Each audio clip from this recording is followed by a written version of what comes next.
Welcome to a new episode of Latinos Who Tech. My name is Hugo Castellanos. In this episode, we spoke with Monica Perez. She's head of customer success for the Americas region at Notion. If you are into productivity like me, I'm sure you're familiar with Notion. It's this fantastic platform that helps you organize your projects and your content and the stuff you read. And it's just a wonderful app. And I'm really happy that I was able to get Monica in the podcast. Also, she's not an engineer. So it's great to talk to people that are working in tech, but are not necessarily part of the people coding and doing stuff like that. Because this helps me show you that you don't need to be an engineer to work in tech. As long as you have a skill set that aligns with any of the other functions of the business, like customer success, marketing, sales, you can also work in tech. So I'm really happy that I was able to get Monica in the show. Some housekeeping. I'm doing a survey to understand what kind of content do you want to see in the channel and in the podcast. So you can just take a couple minutes and click the link in the show notes and fill it out. It'll take you 2 minutes, but it will help me so much. So please fill it out. Also, we started to do meetups online. If you are listening to this and you're eager to meet other people that are Latinos that work in tech, it's a great opportunity to do so. So what we do is speed networking. If you have never done speed networking, it consists on joining a Zoom meeting, just like you do for work. And what I do is that I make breakout rooms and I assign people randomly to different rooms. And you get to meet somebody else one-on-one and chat for 15 minutes. We go back to the main session and then we repeat the process 2 other times. So 3 sessions total, 15 minutes. So you walk away with 3 new friends. And the last few times we've done it, about 15 people or so show up. So it's great because, again, you get to meet people that are part of the industry, but maybe live in a different country, in a different city. Maybe people that you have more in common than you think. So it's fantastic also because a lot of us are working remote and we work from home. So it's a great way of meeting new people with similar interests. So if you want to sign up for a meetup, you can just sign up for my mailing list. It's also in the show notes as well. And without further ado, here's my conversation with Monica Perez from Notion. Thank you. Monica, welcome to Latinos Who Tech. I love your background. Thank you so much. Yep. Had to shout out Notion. That's fantastic. Hey, I love that Notion has become so mainstream. I remember a couple of years back when it was only like an engineer, very niche productivity product. I love that now I can go to Starbucks and I see people with Notion open, like keeping their stuff organized. Yeah, we actually have a Notion in the wild concept, and people are always posting photos of when they see people using Notion in the wild. Oh, I was at this coffee shop in SF and everyone had Notion open, or people mentioning it on the plane or working on the plane. So yeah, it's really nice to see it have become more ubiquitous in the last couple of years. One of my favorite uses is a friend. She actually keeps a catalog of her plants. Of her plant? Yeah, so the plants around her house. So Yeah. she keeps okay, so this is how the plants are doing, and Yep. these are the ones that I want to get. That's And so good. And like so how often to water them and what type they are. I exactly. We have seen this. I think there are, like, plant templates and, like, plant care templates probably somewhere in the community, and we have a Slack channel at Notion called Plant Parenthood. So it's like everyone everyone sharing how they're being good or bad parents to their plants. It's Yeah, fantastic. I'm pretty low key. I have a content calendar with episodes, people that I like, my dream guests that I want to bring to the that's podcast, awesome. and that's it. It's pretty simple how I use it. Yeah, So that's great. Yeah, we do see a lot of content creators using it as a database of all of their future ideas or their scheduling or their calendar. So, yeah, it's a good fit. I think the good thing about it being fundamentally a database at its core is that you can take that and it has like such a wide range of applications. So we like to start with a little icebreaker. And if you had a magical way, somehow, some way, and you got an extra 10 hours in your week, Wow. extra 10 hours, no strings attached, they just magically pop up in your calendar and you can do anything you want with them. I'm curious on what would you do with them with this extra time? I would probably start by sleeping and exercising more because I think that's something that I'm just trying to fit into my regular schedule. So let's get those bases covered first with that extra time. Probably use it, actually make real progress on a passion project or a creative project. So I have a dream of writing a book. Hmm. And I always think like I should write it on the side, but then I'm like, okay, I shouldn't write it on the side. I should wait till some point in my life when I could just sit down and focus and be creative. It's always something I go back and forth on. So yeah, I think 10 extra hours, no strings attached. It wasn't interfering with anything else. I would probably try to make progress on writing a book. Look forward to seeing that. Monica Perez, It'll be published my first. author. I'll send it to you. The first one signed. Love it. Love it. I think what I would do with it is, yes, the sleeping and all those things. Yes, I feel like I have my bases covered as Mm. far as that. But I'm really curious if can I get better at cooking. Oh yeah, I feel like I have this engineering mentality that okay, let's just optimize meal prep and do all those things. But if you have all this free time, why not? Okay, I want to become the best home chef ever. totally. And I love that the ability that some people have that they can just look at a pantry, at a fridge, and they can, okay, whatever I have, these are the constraints, and they make something delicious with it, no matter what.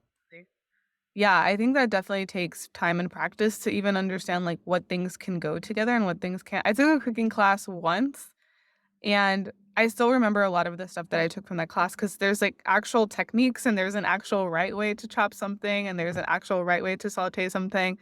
And even that, like you just start sharpening those skills little by little and like it goes a long way. I also remember that sound was really important when it comes to cooking, which I had never thought of before. Hmm. But every time I was pan frying or sauteing something, they were like, "Does it sound right?" And I was like, "What does that mean?" And then they're like, "You can tell when something is frying too much and it's so loud and you know that it's bad and it's gonna splatter and it's gonna burn. But there's a level of frying sound where this is good, it's gonna crisp up properly and it can go with that sound for a long period of time without burning."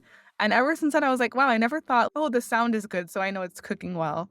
And now I pay attention a lot more to how something is sounding when it's getting cooked, which is a new thing. I wouldn't have learned that without a class. So now, hundreds of people that are listening to this, they just went like this Yep, because they are listening to this while they're cooking. exactly. So not only how does it smell and how does it look, but how does it sound? Yeah, can you hear the garlic sing? That's Exactly. an Italian grandma saying. Love that. Oh wow. Yeah. So tell me a bit about yourself. Who's Monica? How do you break into tech? Yeah. So I came from a more liberal arts kind of background, really passionate, I guess more of the right side of my brain thing, literature, the arts, and followed that path from a young age through college. Was really passionate about like reading and history and civics and excelled in that more than the math and the sciences. So tech wasn't really at the top of my mind Hmm. during those years. I would say maybe if I was closer to STEM, that would have naturally presented itself, but it didn't really for me for a while. And when I went to college, I kept in that mentality, really thought, okay, I can go for pre law, I can major in literature or major in international affairs, I can go into government. So that was my mentality for a really large part of my life. And I also really enjoyed that. And so I ended up studying international affairs in undergrad. And then I went for my master's in Georgetown, thinking, hey, I'm going to get my master's in Washington, D.C. I could end up at an international organization and continue with that career path. And so that's where things started. After I graduated from my master's at Georgetown, I started working at a large international organization. And this is why I think like keeping an open mind, being flexible is key, is because I didn't know what was possible in the universe of career tracks of different industries until you're actually in the workforce and you start getting that exposure little by little. I think most people probably say where they started with their first job is not necessarily where they thought it was going to take them to this point in time. So that was definitely me. So I was working at an international organization in DC, and this was right around the time where it's a little bit of a sadder story today, but at the time when it was becoming very popular and co-working spaces were becoming really popular, and my job allowed us to work from a co-working space. We had a lot of events at a WeWork, even though it was an international organization. It was in DC. We were like in the Hmm. community. And that's when I started getting exposed to startups and seeing startups that were doing really cool things, who are based out of the WeWork or having a concept of what new tech was being brought into the world. I think we're all being exposed to the sharing economy at this point.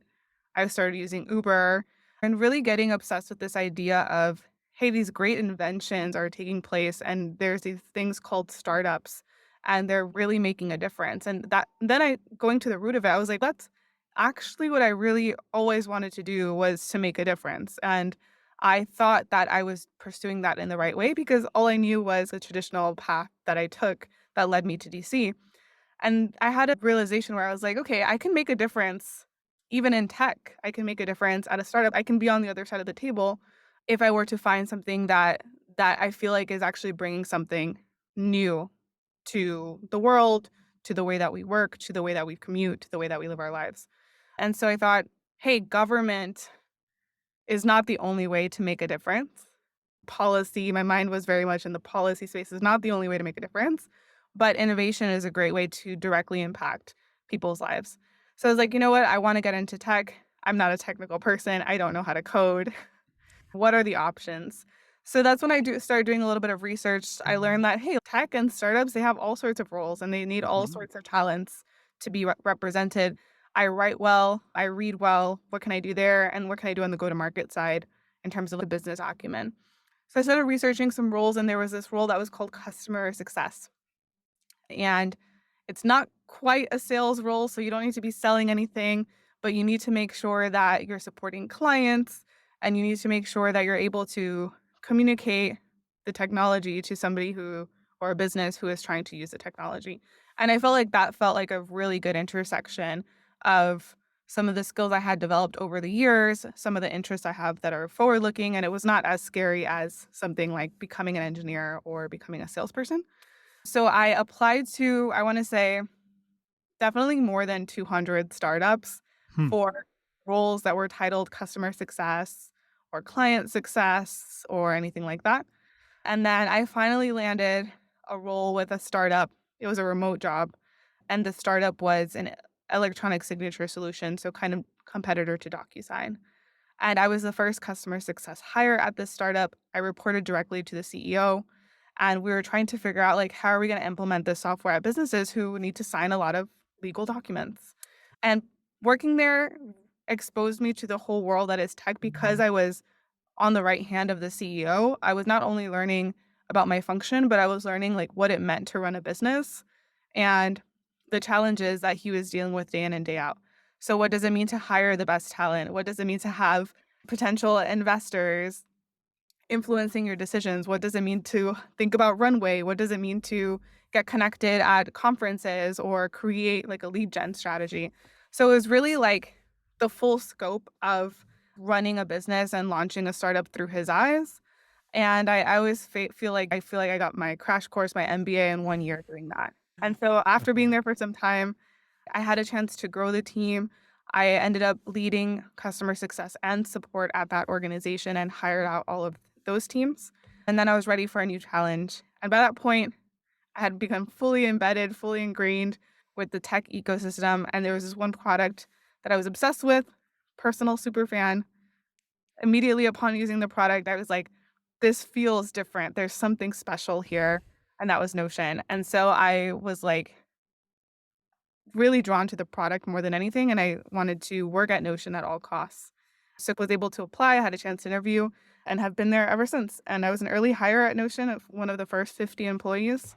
We've grown quite a bit in the last 3 years, as you mentioned, and similar story, I've gotten the chance to build and scale the customer success team here. So that was a Quite a extended for ride. them. Quite a ride, and the rocket ship's still going. So Rocket ship's that's going. I love how that piece on loving and obsessing over a product, because Mm, that's a great gateway for people that want to break into startups. Actually, look at your phone right now and look at the apps you use and look at the ones that actually have something special. right, Something, I'm not talking about Google Calendar. I'm talking about, okay, is there something that actually resonates with you and you're like, okay, this is beyond, that there's something special here. right. Or is there Um, something that you wish would exist and you're like, "Man, I really wanna do this thing," or, "I wish there was an app," or, "I wish something like this existed," and search and see where that takes you. Is there somebody figuring this out? Is there something similar that's trying to solve this problem, and reach out and see what kind of help they need or where you can insert yourself to gain some learnings or some perspective. I love how humble you are. I love that about you, because I mean, like, you didn't just get your master's. You were at Georgetown at the School of Foreign Service. Like, in, I'm sure that the multiverse is in, it's something fashionable right now. I'm sure there's a multiverse where you're Ambassador Perez serving That would have been in cool. There's still Guatemala or time. somewhere. There's still time. Yeah, there's There's still still time. time. Yeah, that would be cool. Yeah. What's your family background? Yeah, my family's Cuban, but I was born and raised in Miami, big Cuban community. Gotcha. I grew up in a really Cuban neighborhood. I looked up on Wikipedia, it was like 99.9% Cuban or Cuban American. Most of us were probably, I wanna say, first generation, and so growing up, a lot of my peers were in similar situations as me. We were probably the first ones figuring out how to read mail for our parents and, like, Mm, translate emails for our parents, even from a very young age, and, like, navigating this. But I think one thing that has always stuck out to me is that although my parents didn't have a full understanding of all of the kind of complexities or opportunities in the United States, they did have an understanding that at least education was important, mm. and if they couldn't control anything else, education was a big bet they could take that could allow for upward mobility to happen. And so they didn't my parents could never help me, like, write a resume, or my parents never had an email account, but they knew that education was really important, and they enforced that from a very young age on both me and my sister as a method of mobility, but also as a method of just giving us opportunities that they didn't have. And so looking back on that, I'm like, man, those are some rough times, like sitting at the dinner table trying to do the math problems and my parents like not letting me go outside until everything was done. But I really appreciate that now. I think I had a good experience, a good relationship with education.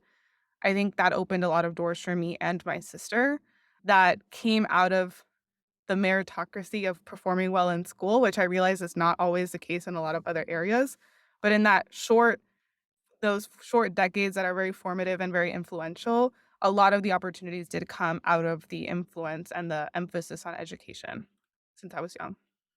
Yeah, no, thank you for sharing that. I mean, that's a common theme Mm, in first generation households, that, hey, I I moved us to this country because I want you to have a better life than right. I did back there, whatever there it is. So that's a common theme, and I think that it comes down to the network effects. Mm, That, hey, growing up in Miami, you're gonna have a certain experience that's gonna be different than somebody that grew up in New York or in right. SF. And like, I look at your background and I see that, okay, I want to be the number one in international relations, diplomacy. I'm gonna move to DC. Okay, I want to be number one in tech and startups. I'm gonna move to SF. Right. So being open to that mobility, that honestly, that immigrant mentality that we have, Yep. that, hey, I've done what I needed to do here. I'm gonna go look for opportunities somewhere else. Yep. That That's something, that's a privilege we have, that I think that it's important to underline. Yeah, and I realize that it's scary to do that, and it takes a lot of courage to do that, and I also realize that it's an immense privilege to have been able to do that and have had, like, my family's support in those areas because not everyone has the same story. Some people, maybe they have to stay at home and they have to care for a loved one, or they have other things going on from a financial perspective, and I think that, again, the theme that, like, growing like, that kind of directed all of these decisions were like, we don't fully understand it. I remember I was going to college and I went to Providence, Rhode Island, which is like the Mm. most random place to go if you Oh, grew you up in went to Miami. Brown, right? Yeah, I went to Brown in Providence, and I could sense that my family was very proud and understood that it was a big deal, but they didn't fully understand it because they weren't that familiar with it. And it's like, "No, oh, it's a good school. Trust me that I know what I'm doing." And so they're like, "Okay, we don't fully understand it, but we know that it's a step up and it's a step in the right direction. And it's going to be a way for you to continue to move up in your story as the next generation." And so they were supportive when it came to anything related to that.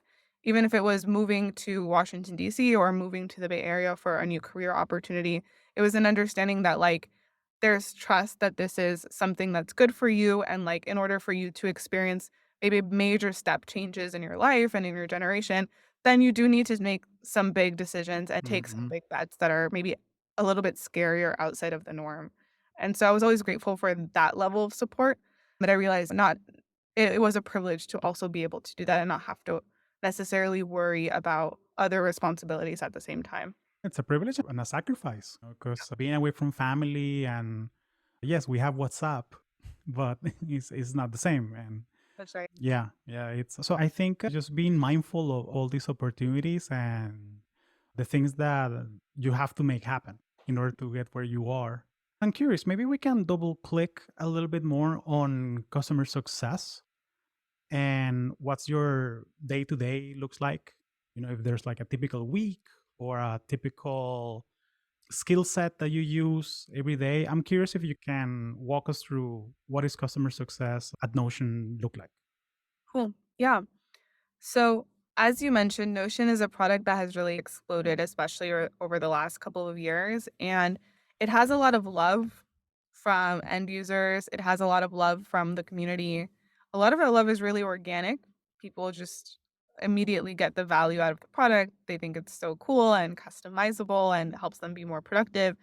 And so that is really like the engine that has always propelled Notion, which is this concept of it's a very design forward product and a very just like product led value realization that you can get pretty quickly once you use it and understand it. And so have been really grateful to see that organic growth happen because now my friends send me Notion docs for a trip that we're planning and it's part of their lives as well, Yeah. which has been really cool to Yeah, see. bachelorette party or something, Yeah, or exactly, high school bachelorette reunion. planning.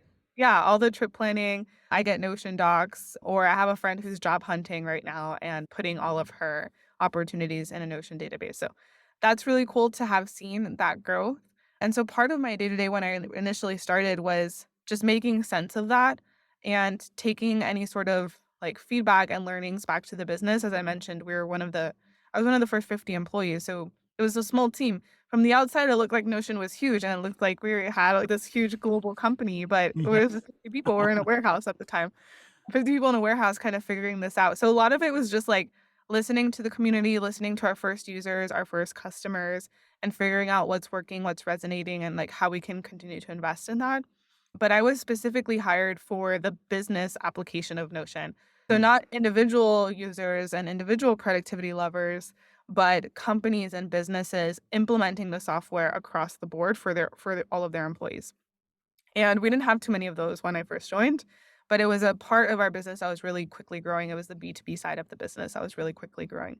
And today it's an entire function at Notion is the B2B side of the house. So today what that looks like is I have a team of customer success managers, and what they do is that they make sure that our business clients are setting up Notion, implementing Notion, that their end users are all getting trained on how to use this new software, and basically that they're getting everything that we promised that they were going to get when we initially sold to them. So I call it like bringing the expectation and the reality together. We Hmm. need to make sure that they're getting the most out of their investment and they're getting the most value out of our product. And my team sits post sales, and so the way that it typically works is a business will procure Notion licenses for their whole company, and then they're ready to rock and roll. And a customer success manager from my team will be assigned to be their relationship manager and their expert. And then they will help them set it up in all of the right ways. So yeah, that's where my team sits. And I really like the position that we're in because we're in the top quadrant of Notion in terms of the types of businesses and users that use Notion. We're in the top up into the right quadrant. In other words, my team sits with the largest companies and the largest deployments of Notion at scale. So one customer success manager is probably supporting company A, but company A has 2,000 licenses with Notion, right? So what does it look like to use Notion successfully at a company of 2,000 employees? And so we are in this unique position where we know what it looks like to use Notion at a large scale. We know what applications of Notion in the professional environment look like, including AI, which is a big one. We just launched an AI product. What does AI professional what do professional AI use cases look like? And then we inform that back to the business. So we're able to tell them, hey, this is what we should be thinking about. This is what we should be building. This is what's coming next. This is what's going to continue to help us go more up market and work with larger and larger clients over time. And so my team always says we feel like we're in the future. In other words, like we're already seeing what's coming. We're already seeing what the upper threshold looks like, and we're informing the business on what it will take to continue to play in that space. So it's been a fun ride, starting from the very first days when we had our first ever business client to now where it's a fully operational side of the house. It's been good to build the team. When it comes to those business to business applications and those use cases, and I don't want you to share anything confidential or anything that can get anybody in trouble, but I'm curious if there's like a common misconception or a common mistake that people do when they want to implement Notion in their business. Is there a common one that like, oh yeah, no, you don't want to do that because nobody's going to use it? Is there such thing? I think the biggest misconception is that people underestimate what Notion can do, or they think that Notion can do X amount of things when it can actually do like X plus an infinite number of other things. So it's more around the education of what all is possible with Notion. So I think the core moat that we hear is like documentation and note taking and being your company's knowledge base or your company's wiki. And that's certainly a great use case for Notion, probably one of our strongest use cases, but it doesn't stop there. And I think telling that story, and we can probably do a better job of highlighting those use cases better, is where I see it, where you mentioned a little bit of the challenges. So Notion actually has pretty robust project management and task management capabilities. We also have an AI product. So we have the world of generative text AI, especially generative text AI that lives in a knowledge base that is extremely powerful. And then we also have very powerful kind of integrations where you can create workflows with some of your other apps. I think that businesses probably don't realize that Notion can be doing a lot more for them. And they probably have 10 other tools that are each covering that one niche use case. Like I probably have a very niche task management tool. Mhm. I probably have a chat GPT or something else. And like part of the education is explaining that most of those use cases can be covered natively in Notion. So we can definitely help them. The benefit of Notion is that if everyone is using it, it creates a network effect. But if everyone is Right. using it for a lot of different use cases, then that becomes your entire environment of your organization. It's where knowledge lives, but also where work is getting done. And that just makes it a lot more powerful as this kind of all-in-one workspace. So trying to create more awareness around that is what my team thinks about a lot. No, that's fantastic. Thank you for sharing that. And can I share with you one of my favorite Notion moments? Like in Tell me. the so I volunteer sometimes with this organization called Code for Venezuela. They make software solutions for issues in the country, like Twitter bots, Telegram bots, things like that. And they use Notion to collaborate. And I remember the how the some of the volunteers, I was walking them through how to use Notion, and I showed them the Command K, how they Mm, can search through the whole database. yep, Oh my god, their eyes sparkled. yep, It's wait, I was clicking down 3 layers of menus to no, Command K. yep. No, don't forget about folders. Just search Yeah. Yeah, through the engine. keyboard shortcuts, it's that's also a whole world of things that I think a lot of our users are not aware of, which is keyboard shortcuts. There's just a lot where the more you pull on the thread, the more you realize how long the thread is and how deep this Pandora's box can go. And so It's a never-ending kind of evolution with understanding how Notion can serve you. Every day I'm learning about something new that I can be doing with Notion, and so if that's how I feel and I work here, like, I can't imagine how our customers are feeling. So creating those aha moments over and over again. Yes, and things like the Reddit Notion community that everybody's making templates and commenting and helping each other out, and they make Discord groups, and yeah, that fan base, that Notion base, that is just it's beautiful. It's beautiful when people come together around a product like that. Totally. I think the community has been the strongest pillar for us. And it's all organic. People are like, "Oh, did you like implant these things to happen?" We really didn't. They all spurred up pretty organically. I think now, maybe in the last year, you might see Notion billboards and things like that. But up until very recently, we were not investing directly in some of these things. And so the Reddit community is a fully organic community. I think it's the largest Reddit community for a software that exists. So who's getting so rallied behind a software? Like how can a software spark that level of love and excitement? And so the community has been super strong. And I think the user generated content piece is what has really just unlocked the floodgates of what Notion can do. And I think Canva does this really well too. If I had to think of the two companies that are doing this really well, I think of Notion and I think of Canva, where it's like the company doesn't need to figure out every potential template that they need to hard code and build and put out there. Like, just open it up, give people the building blocks, and allow them to then create these templates, create this content that can be reused in a multitude of ways. So, a lot of the Notion use cases that I see, I've discovered through the community. I've discovered that people can track their plants and that people can do all of these things, but it's not something that we would have ever been able to figure out internally sitting around the table and coming up with ideas. It's really all up to the community. Definitely, definitely. Yeah, the Notion ambassadors, they do a fantastic job of putting templates, doing those show and tell. And people love to show off their work to some extent. Exactly. People love to, hey, I built this. Guess what? You can use it. Go, take it. Have fun. Run with it. Going back to customer success, and I don't mean to put you on the spot in this question.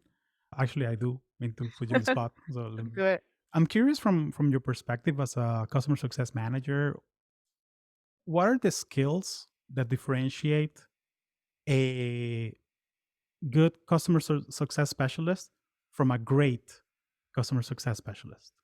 What are those extra mile? What are those must have skills from good to great customer Yep. success specialist? I love this question. And I have seen enough times where I actually feel a lot of conviction around my answer, which is, and I think maybe it sounds cheesy, but it's so true, is like insatiable curiosity because it comes down to those reading between the line moments that really allow the customer success manager to wow the client much more than a customer success manager who maybe doesn't have that same level of insatiable curiosity. And I think I can provide an example of this, but it's really wanting to dig in and not being satisfied with the surface level answers or the scripted kind of boilerplate questions and answers, but really digging in and taking the five whys approach to your customer interactions. So, an example of this could be, okay, I am in a call with the customer success manager and the client says, "Oh, yeah, and then we were looking at Notion and these 5 other tools, and then we decided that Notion had the best security features." And we a boilerplate answer could be like, "Yes, we do have the best security features. Great choice. Thank you so much. Let's move on." But really what Mhm. I want them to say is, "Oh, you mentioned there was 5 other tools. What were those 5 other tools? Do you mind listing them out for me? And how did you even discover that these were competitors to us? How did you start this process of evaluation? What was your criteria?" Like, really digging into what is going on in the psyche of the customer. Because now you're armed with a lot more information as a customer success manager. And now you learned that actually this other feature was just as important to them as security, but you wouldn't have learned that if you hadn't dug in. And now maybe on every follow-up or every future interaction with this client, you're emphasizing those two things that they cared a lot about. But you would have never known that had you not dug in. And so I see the best customer success managers as the ones that are able to really dig in, read between the lines, and then make sure that every subsequent interaction is super tailored to those elements that are important to the client.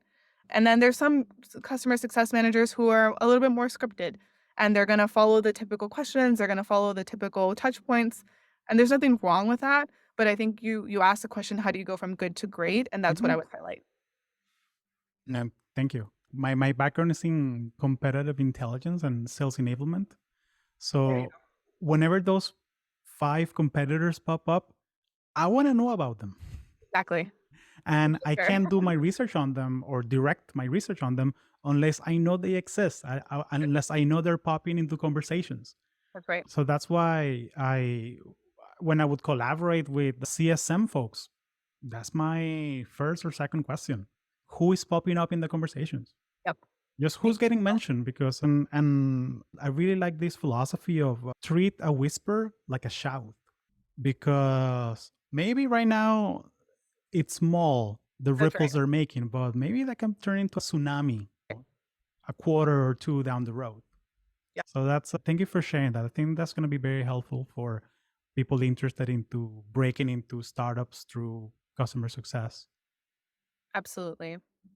And I want to bridge that to my next question, which is how would you go about it if you were starting over? Maybe what you know now that, hey, I love customer success. I think I have the skill set. How would you go about finding an entry level role in customer success with what you've learned now from the industry? Yeah, great question. And I actually have a Notion guide on how to break into CS and some Of course community you do. resources. So I can link it. We can share it with the listeners afterward. But I think it's actually like such a cool and crucial time right now to be breaking into tech or finding a new role within customer success. Cause I think a lot of the rules that traditionally existed are out the window. So obviously with COVID, like that opened the door to companies being much more open to remote work. So all of a sudden, we have a very expansive base of people that can be potentially candidates. So I think location independence has been great for job opportunities. So there's a lot there where maybe the barrier to entry is a little bit lower. But typically, when it comes to customer success specifically, I think there's a lot of transferable skills. And I think like telling the story around those transferable skills are super, super important. So, thinking about a customer success manager's job is to marry the product and the product offering and the solution to what the customer wants.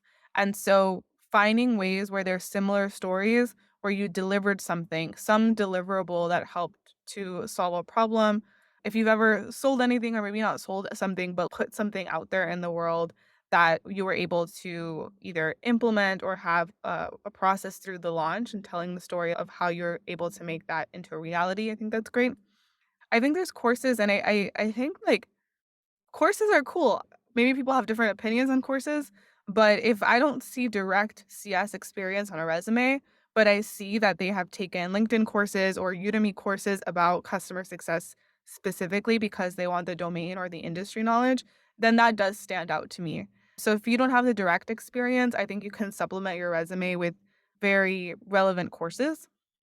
And then I would also recommend that there's some entry level customer success jobs that you can start with. And at startups, especially smaller startups, they move a lot faster. I think people are worried about joining at an entry level job because then they're like, oh no, I'm never going to be able to get out of this. You'd be really surprised, especially at a fast growing startup. As I mentioned, my prior company, I joined as a customer success manager. And by the end of it, I was leading customer success and support globally. And that was all within a span of less than 4 years. So I think that is really possible. There's roles like customer success associate. So look for associate in the title, and then there's levels of customer success where you start off with smaller customers or smaller clients and you work your way up. So some of those titles are like commercial customer success manager, SMB customer success manager for small and medium businesses, or scale customer success manager. Sometimes I see those titles to mean like you'll start working with some of the larger, or sorry, some of the smaller companies, and you Mhm. could work your way up to the larger logos as well. So you don't have to try to shoot for like enterprise grade customer success manager right out the gate, but there's leveling within that role as well. Great. Great. That's extremely helpful. That's extremely helpful. I would just add that if you are the kind of person that you are the IT person for your family, if you have the patience to walk your abuelita through using Facebook and using the cool new emojis, I find that a lot of customer success and enablement is being patient with people, having that empathy, the radical empathy that hey, they just want their thing to work. That's right. And I'm here to help them bridge that gap. That's right. So having that patience, that empathy, that's also a big plus. 100%. And I love that example. It's like you're the customer success manager for your family. Like, if you asked what makes a great customer success manager, and I mentioned curiosity. Another thing too is the expertise and the knowledge of the product. So once Mhm. you do join a company or even prior, like really feeling good that you know how to use the product well, because at the end of the day, what you're doing is just like you would do for your abuelita, you would say, "Hey, I know Instagram really well. You don't know Instagram, but you want to use it for X thing. So I'm going to show you an illustration of how to do that and walk you through it." That can only happen if Instagram, Instagram. Mhm. And so I highly recommend that. It was like if you're going for a company, research the product, start using the product, start getting an understanding at least for the core functionality because your job in the future will be basically to make that core functionality work the way the customer wants and to get them to that outcome as fast as possible. And it's not rocket science. It really is like the curiosity goes back into it, like understanding what the product is intended to do, understanding your audience, which might be your abuelita or it might be a VP at a company, and then bridging those two things together. Definitely. Love that. And last but not least, I can't let you go on unless we talk a little bit about productivity because we have to. It's a Notion podcast. So That's right. people love to ask, oh, how do you plan your day? And I find that's a bit of a too narrow of a scope Mm. question. I'm more curious about how do you go about planning your week? How do you use Notion? How does it help you to plan your week and rebound when your week doesn't go as planned? Yeah, great question. So I do weekly to-do lists. I don't do daily to-do lists. And my weekly to-do lists sometimes compound from the previous week. So typically on a Sunday or even Monday morning, I will dump everything that I think needs to happen for the entire week. And part of that is looking back at the previous week's to-do list and figuring out what didn't get done and what things I'm going to drag into the new to-do list. And some of those things I get rid of them altogether because for whatever reason, things are moving faster and no longer necessary. All the other things, I continue to move them into the new weekly to-do list. And then within that, I basically go every day and I try to knock out as many things as possible, but I also set an estimated day for almost all of these things. So it's okay, I know I absolutely need to like film this recorded video by the end of this week, but it's not a Monday kind of thing. It's a Thursday or Friday kind of thing. So I will delegate that to the Thursday or Friday bucket. So once I see everything all together for the whole week, I also prioritize chronologically within that and try to obviously do the first Monday things first. By the end of the week, my to-do list, if I'm being honest, is maybe 70% complete. Mm. There's just some things that I was really ambitious about. Oh, go return this item at this store. Maybe I didn't get to that. So there's some spillover that happens every week. But I think it's as simple as keeping that list. I used to do daily to-do lists and I got really frustrated for that reason. Same. It's too short of a framework. It's too short of a time frame. Exactly. It's way too short. I was putting a lot of pressure on myself. So now I think about weekly sprints. What do I need to do this week? By this time next week, I want all of these things to have been made progress on. And then as I mentioned, even within the weekly to-do list, I decide if that's like a front-loaded item or a back-loaded item. That's very helpful. That's very helpful. I think that's gonna help a lot of people. Just knowing that, hey, it's some things from the list you can just delete. They're no Yep. longer relevant. It's okay. Oh yeah, I got charged a $5 late fee for that thing. That's fine because in those that hour I shipped this thing that helped 10 customers. So That's right. Yeah. you And know, that's the beauty of Notion too. Everything is a block structure. So I can drag and drop the things that I do want to carry over into the next week's to-do list. Otherwise, it's staying in the archive. It never got done. Let's just close that mm, one out. So I can pick and choose what I'm not like duplicating it or rewriting it. I'm literally just dragging it into the new week and everything else that I don't want to get to anymore. I just let it go. I like the idea, if I can share it with you, of having a what I call a leverage goal for the Mm, week. And what I mean by leverage is that it's something that's going to help me in the future. It can be make a template about my podcast interviews, yep, or make a Canva template on the thumbnail that I use for my YouTube channel. Or it can be something that's going to help me in the future. It's not necessarily like the biggest thing. It's not necessarily something that's going to take me like 2 hours to do. It can be on something that takes you 10 minutes.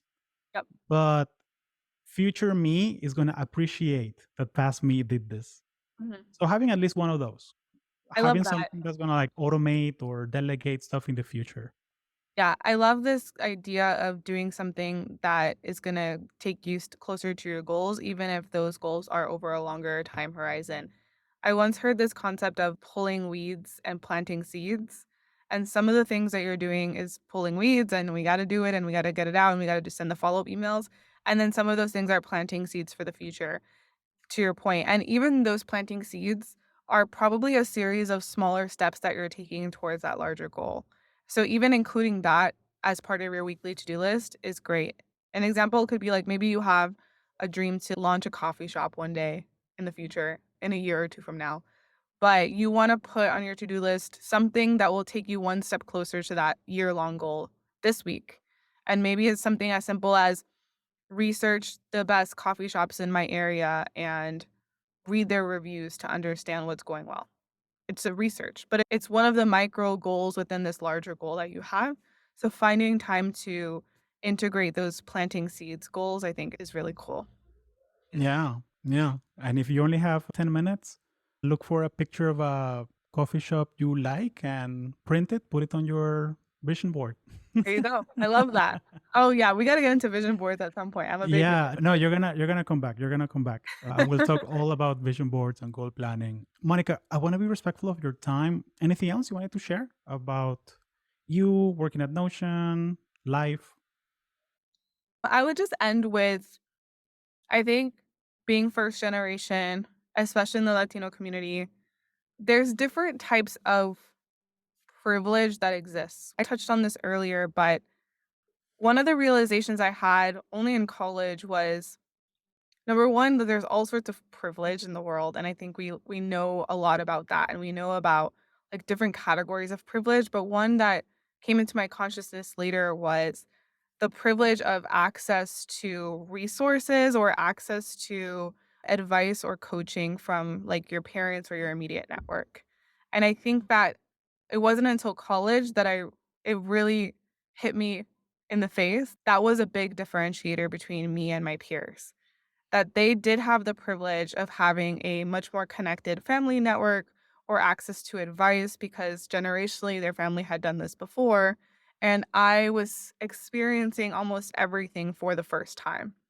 And I touched on this earlier, but I my parents worked really hard, but they were not able to like give me advice on how to pitch yourself to an internship or things like that. And so a lot of that was me figuring that out for the first time. And so what that taught me was fortunately or unfortunately the value of pulling in resources to yourself in cases where they're just not going to present themselves. And so I would just want to leave everybody with that, which is don't be afraid to ask. Don't be afraid to reach out to somebody and say, hey, how can I learn from you? Don't be afraid to find somebody who's doing something cool and ask them to tell you their story or to mentor you. Because in a lot of these situations, like we have to pull it in and bring it in towards ourselves to be able to arm yourself at the same level that maybe other people already have. And so I had to get over my own shyness. I had to get over my own pleasantries and really pull in information and fight and pull in those resources to be able to get me to the next step in my life. And that still exists today. We're still pulling in, trying to find individuals, trying to find an introduction or somebody that has is maybe just 1 or 2 steps ahead of me that can show me what that looks like, and I wouldn't underestimate the power of that. Again, it is maybe an unfortunate thing that has to be done, but it is absolutely necessary. I wouldn't have gotten any of the things that I've gotten or where I am today if I hadn't tapped into the knowledge of somebody that was just barely ahead of me and that can provide me that guidance. And that wasn't going to come probably organically. I just wasn't in those spaces. And so I really had to pull those resources into myself. And so I would say that was a big differentiator. And I had to build up my self confidence and lower my pride a little bit. But it really made a difference long term. And it's something that I'm cognizant of now, trying to help other people. Like I want to be that person that can provide them to someone else. So also not forgetting that and remembering to give back. And you're giving back right now. So I thank you. Thank you so much, Monica. I really appreciate you coming to the podcast. This is great. Thank you, though. This is awesome.